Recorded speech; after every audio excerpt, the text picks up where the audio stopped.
2 Samuel അധ്യായം 24. ദാവീദ് ജനസംഖ്യയെടുക്കുന്നു. കർത്താവ് വീണ്ടും ഇസ്രായേലിനോട് കോപിച്ചു, അവരെ കഷ്ടപ്പെടുത്താൻ ദാവീദിനെ പ്രേരിപ്പിച്ചു. നീ ചെന്ന ഇസ്രായേലിലെയും യൂദായിലെയും ആളുകളുടെ എണ്ണമെടുക്കുക എന്ന് കർത്താവ് അവനോട് കൽപ്പിച്ചു.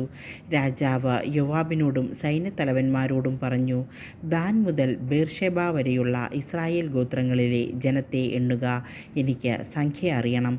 എന്നാൽ യോവാബ് പറഞ്ഞു, രാജാവേ, അങ്ങയുടെ ദൈവമായ കർത്താവ് ജനത്തെ ഇന്നുള്ളതിൻ്റെ 100 ഇരട്ടി വർദ്ധിപ്പിക്കട്ടെ. അത് കാണാൻ അങ്ങേക്ക് ഇടവരട്ടെ. പക്ഷേ അങ്ങേക്ക് ഇതിലിത്ര താൽപ്പര്യമെന്താണ്? യോവാബും പടനായകന്മാരും രാജകൽപ്പനയ്ക്ക് വഴങ്ങി. ഇസ്രായേൽ ജനത്തെ എണ്ണാൻ അവർ രാജസന്നിധിയിൽ നിന്ന് പുറപ്പെട്ടു.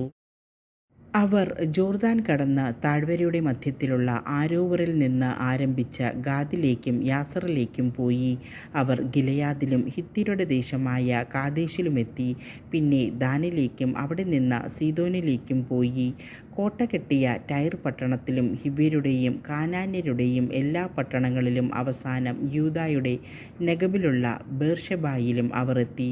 അവർ ദേശമെല്ലാം സഞ്ചരിച്ച് 9 മാസവും 20 ദിവസവും കഴിഞ്ഞ് ജെറുസലേമിലെത്തി. യോവാബ് ജനസംഖ്യ രാജാവിനെ അറിയിച്ചു. സൈന്യസേവനത്തിന് പറ്റിയവർ ഇസ്രായേലിൽ 8 ലക്ഷവും യൂദായിൽ 5 ലക്ഷവും ഉണ്ടായിരുന്നു. ജനസംഖ്യ എടുത്തു കഴിഞ്ഞപ്പോൾ ദാവീദിന് മനസാക്ഷിക്കുത്തുണ്ടായി. ദാവീദ് കർത്താവിനോട് പറഞ്ഞു, ഞാൻ കൊടുംപാപം ചെയ്തിരിക്കുന്നു. കർത്താവേ, അങ്ങയുടെ ദാസൻ്റെ പാപം പൊറുക്കണമേ.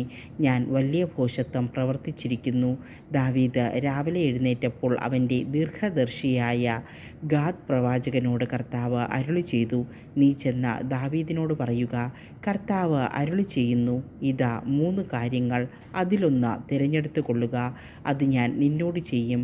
ഗാദ് ദാവീദിൻ്റെ അടുക്കൽ വന്നു പറഞ്ഞു, നിന്റെ രാജ്യത്ത് 3 വർഷം ക്ഷാമമുണ്ടാകുകയോ നീ ശത്രുക്കളിൽ നിന്ന് 3 മാസം ഒളിവിൽ പാർക്കുകയോ നിന്റെ രാജ്യത്ത് 3 ദിവസം പകർച്ചവ്യാധി ഉണ്ടാവുകയോ ഏതു വേണം?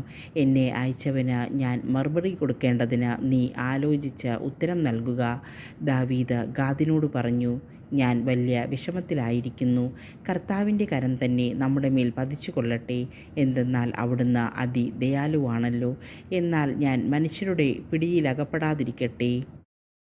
അങ്ങനെ അന്ന് പ്രഭാതം മുതൽ നിശ്ചിത സമയം വരെ കർത്താവ് ഒരു പകർച്ചവ്യാധി അയച്ചു. ദാൻ മുതൽ ബേർഷെബ വരെ ജനത്തിൽ 70,000 പേർ മരിച്ചു. കർത്താവിൻ്റെ ദൂതൻ ജെറുസലേം നശിപ്പിക്കാൻ കൈ നീട്ടിയപ്പോൾ കർത്താവ് ആ തിന്മയെപ്പറ്റി അനുതപിച്ചു. സംഹാരദൂതനോട് അവിടുന്ന് കൽപ്പിച്ചു, മതി, കൈ പിൻവലിക്കുക. കർത്താവിൻ്റെ ദൂതൻ ജബൂസ്യനായ അരുവാനയുടെ മെതിക്കളത്തിനടുത്തായിരുന്നു. സംഹാരദൂതനെ കണ്ടിട്ട് ദാവീദ് കർത്താവിനോട് അപേക്ഷിച്ചു, ഞാനല്ലേ കുറ്റക്കാരൻ? തെറ്റ് ചെയ്തത് ഞാനല്ലേ? ഈ പാവപ്പെട്ട ജനം എന്ത് ദോഷം ചെയ്തു? എന്നെയും എൻ്റെ പിതൃഭവനത്തെയും ശിക്ഷിച്ചാലും. അന്ന് തന്നെ ഗാദ് ദാവീദിൻ്റെ അടുക്കൽ ചെന്ന് പറഞ്ഞു, ജബൂസ്യനായ അരവ്നായുടെ മെതിക്കളത്തിൽ ചെന്ന കർത്താവിനൊരു ബലിപീഠം പണിയുക. ദാവീദ് കർത്താവിൻ്റെ കൽപ്പനയനുസരിച്ച് ഗാദ് പറഞ്ഞ പ്രകാരം ചെന്നു. അരവ്നാ തല ഉയർത്തി നോക്കിയപ്പോൾ രാജാവും ഭൃത്യന്മാരും തൻ്റെ അടുത്തേക്ക് വരുന്നത് കണ്ടു. അവൻ ചെന്ന് രാജാവിൻ്റെ മുമ്പിൽ സാഷ്ടാംഗം പ്രണമിച്ചു. അവൻ ചോദിച്ചു, പ്രഭു, ഇങ്ങോട്ട് എഴുന്നള്ളിയതെന്തിന്? ദാവീദ് പറഞ്ഞു, മഹാമാരി ജനത്തിൽ നിന്നകലേണ്ടതിന് കർത്താവിന് ഒരു ബലിപീഠം പണിയാൻ നിന്റെ മെതിക്കളം വാങ്ങുവാൻ തന്നെ. അരവ്ന ദാവീദിനോട് പറഞ്ഞു, യജമാനനെ, അങ്ങ് ആഗ്രഹിക്കുന്നതെന്തും ബലിയർപ്പിച്ചാലും ബലിപീഠത്തിൽ അർപ്പിക്കേണ്ടതിന് ഇതാ കാളകൾ, വിറകിന് ഇതാ മെതിവണ്ടികളും നുകങ്ങളും. രാജാവേ, അരവന ഇതെല്ലാം രാജാവിന് തരുന്നു. അവൻ തുടർന്നു, അങ്ങയുടെ ദൈവമായ കർത്താവ് അങ്ങിൽ സംപ്രീതനാകട്ടെ. ദാവീദ് അരവ്നായോട് പറഞ്ഞു, ഇല്ല, വിലയ്ക്ക് മാത്രമേ ഞാനിത് വാങ്ങൂ. എനിക്ക് ഒരു ചെലവുമില്ലാത്ത ദഹനബലി എൻ്റെ ദൈവമായ കർത്താവിന് ഞാൻ അർപ്പിക്കുകയില്ല. അങ്ങനെ ദാവീദ് 50 ശെക്കൽ വെള്ളി കൊടുത്ത കളവും കാളകളും വാങ്ങി. അവിടെ ബലിപീഠം പണിത് ദാവീദ് കർത്താവിന് ദഹനബലികളും സമാധാന ബലികളും അർപ്പിച്ചു. കർത്താവ് ദാവീദിൻ്റെ പ്രാർത്ഥന കേട്ടു. ഇസ്രായേലിൽ നിന്ന് മഹാമാരി വിട്ടുപോയി.